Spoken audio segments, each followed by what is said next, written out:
संत शिरोमणि रविदास जी के जयंती के उपलक्ष्य में, क्योंकि जयंती तो कल ही था,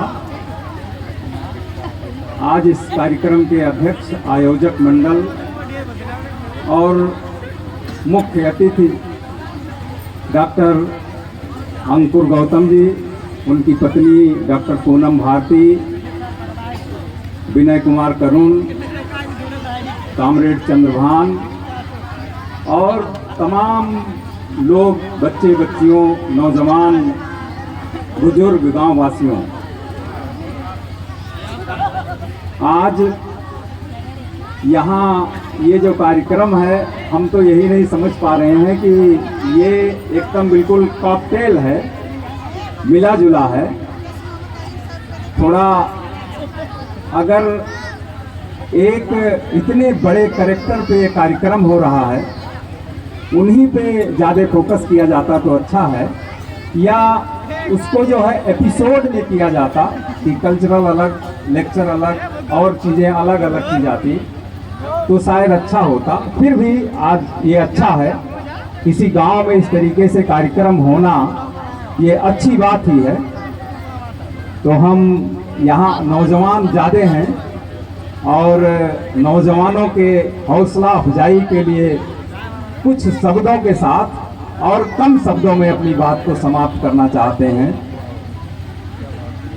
उठाए सर बढ़े चलो तने हुए गरूर से, उठाए सर बढ़े चलो तने हुए गरूर से, तुम्हारे काफिले की शान देखती हैं दूर से, हिमालय की चोटियां बढ़े चलो, बिरादराने नौजवान बढ़े चलो। साथियों, जब संत रविदास इस देश के अंदर और खास करके अपने उत्तर प्रदेश के अंदर पैदा होते हैं और उनकी धमक पूरे देश, पूरी दुनिया में जाती है, सिखों का जो गुरु ग्रंथ साहब है उसमें से 40 पंक्तियां संत रविदास की वाणी से लिया गया है और वहीं से गुरु नानक और उन जो सिख धर्म है वही उनका मूल आधार है। और उस समय संत रविदास जिस दौर में पैदा होते हैं, ठीक उसके पहले एक आक्रांता इस देश के अंदर आता है जिसका नाम है तैमूर लंग, जिसने लाखों कत्ल करवाया था यहीं दिल्ली और उत्तर प्रदेश के बॉर्डर पे। और इस देश के अंदर अफरा तफरी का माहौल था और यूं कहें कि ये जो सभ्यता का विकास है इसमें अफरा तफरी का माहौल पूरी दुनिया के अंदर रहा है। और जो संत रविदास का मूल आधार है वो क्या है? जहां हिंसा अपने चरम पे हो, जातिवाद, धर्मवाद, पाखंड और तमाम कुरीतियां और बुराइयां इस देश के अंदर हों, उस समय संत रविदास क्या अपना मेन उद्देश्य लेके चलते हैं? उनका जो मेन उद्देश्य है वो है प्रेम। प्रेम के आधार पे और उसे भक्ति का रूप दे करके इस देश के अंदर जो अफरा तफरी का माहौल है उसको कमजोर करते हैं, कम करते हैं, खत्म करते हैं। संत रविदास को हम इन शब्दों में जानना चाहते हैं। एक चीज हमको बहुत कुरीदता है, चाहे वो चारवाक हो, चाहे बुद्ध हो, चाहे महावीर हो, चाहे संत रविदास हो, कबीर हो, गुरु नानक हो, डॉक्टर अंबेडकर हो, और अगर दुनिया के और लोगों की बात करें तो समय नहीं है। इन लोगों के अंदर एक खास चीज है जो हमारे लोगों में कम दिखाई देती है। संत रविदास जब प्रेम को अपना आधार बनाते हैं तो उनके साथ मीरा, उस समय के राजे रजवाड़े, गरीब, तमाम लोग, महिला पुरुष, गरीब अमीर, ऊंच नीच, राजा रंग, सारे लोग उनसे जुड़ते हैं। और यह सिलसिला ऐसा नहीं है, और जो महापुरुष हमारे आए उनसे भी लोग जुड़ते हैं। हम बात करना चाहते हैं, अभी दिसंबर का महीना बीता है, 27 दिसंबर 25 दिसंबर 1927 को जब बाबा साहब के नेतृत्व में मनुस्मृति दहन किया जाता है, और यह कह करके कि यह एक अमानवीय पुस्तक है, तो उसको कौन दहन करता है, क्यों दहन करता है? आप सब जब सीधे तौर पे कह देते हैं कि ये डॉक्टर अंबेडकर ने दहन किया है, यही गलती है। ये आपका अनुभव है, सैद्धांतिक आधार पे कहना चाहिए। उनसे जो उच्च कुलीन एक ब्राह्मण, वेदज्ञ ब्राह्मण थे, सहस्त्र बुद्धे, उन्होंने बाबा साहब से शास्त्रार्थ किया था। और शास्त्रार्थ में हम ये नहीं कहेंगे कि सहस्त्र बुद्धे उनसे परास्त हुए थे, उनसे सहमत हुए थे। और उनकी सहमति क्या थी?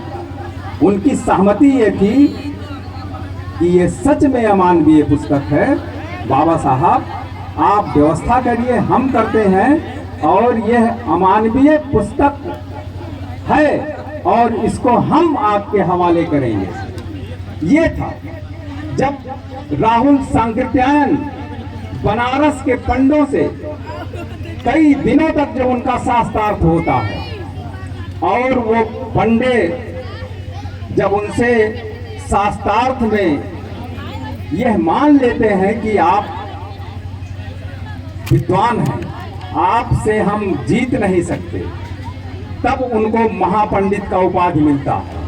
और जब हम जातीय आधार पे किसी को नफरत के आधार पे जब हम देखते हैं, तो लगता है कि हम महापुरुषों को पढ़े बगैर इस समाज के अंदर और अपना तफरी फैलाना चाहते हैं।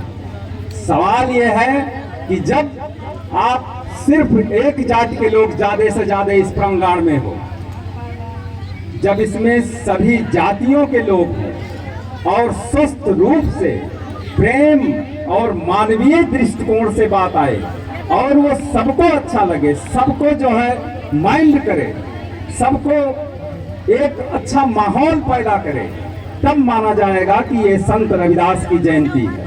और इस तरीके की जयंतियां और कार्यक्रम जो होते रहे हैं, जो जातीय आधार पे होते हैं, मैं तो उनसे कतई सहमत नहीं हूं। इसलिए कि वो सिर्फ एक गिरोह हो सकता है, छोटा हो सकता है, बड़ा हो सकता है, अनुभव के आधार पे, उदारवाद सुधारवाद के आधार पे आप लोगों को इकट्ठा जोड़ सकते हैं। लेकिन जो सिस्टम है, जो तरीका है, वो सिद्धांतों के आधार पे चला करता है, अनुभव से नहीं चलता, सैद्धांतिक रूप से चलता है।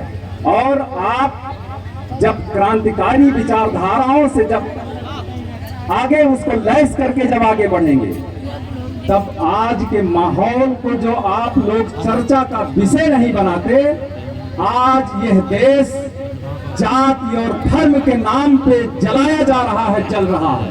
इस पे आपका क्या ओपिनियन है, क्या सोचते हैं आप? जब 8 अप्रैल 1929 को भगत सिंह और बटुकेश्वर दत्त ने असेंबली में बम फेंका था, क्यों फेंका? उसमें 3 काले कानून लाए जा रहे थे,